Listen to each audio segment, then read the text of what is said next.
Prince Charles and Princess Anne learned a lot from this very special royal employee. Prince Charles has opened up about his childhood mentor at Buckingham Palace, and how their advice has continued to affect him to this day. The Prince of Wales has opened up about how one of the Queen's chief employees helped him find his passion for one of his lifelong pastimes, gardening. Speaking on BBC Radio 4 on Saturday, the heir to the British throne revealed that he and Princess Anne loved to experiment with horticulture in their youth, even when their green-fingered endeavours didn't go entirely to plan.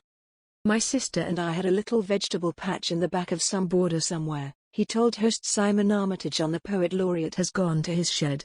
"We had great fun trying to grow tomatoes rather unsuccessfully, and things like that." Fortunately for the novice fruit farmers, they had some expert help on hand to lend some advice. The Queen's children were supervised by a splendid royal staff member, with a fitting name, who offered them guidance and inspiration when things got a little prickly. "There was a wonderful head gardener at Buckingham Palace. He was called Mr. Nutbeam," rather splendidly, Charles added. "He was splendid, and helped us a bit, my sister and I, with the little garden we had." This beloved mentor was Sussex native Fred Nutbeam, and, just as the prince said, he held an important position at the Queen's headquarters during his tenure. According to renowned royal gardener Jim Buttress, the talented horticulturist was devoted to Her Majesty, always going above and beyond to ensure her wishes were met.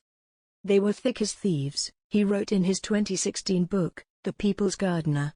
"Anything she wanted, Fred would get."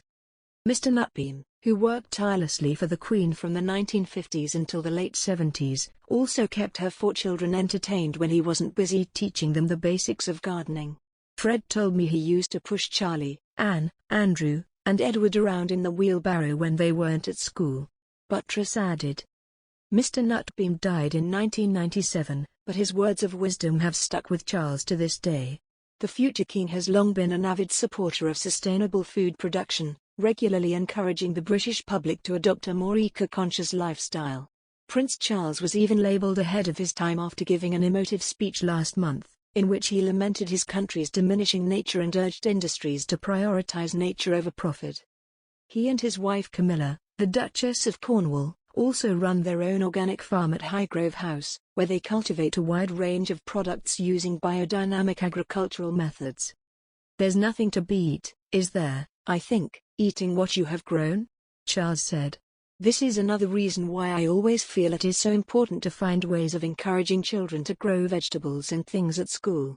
The Prince of Wales recalled a sweet childhood memory with his younger sister, Princess Anne, during a special radio appearance.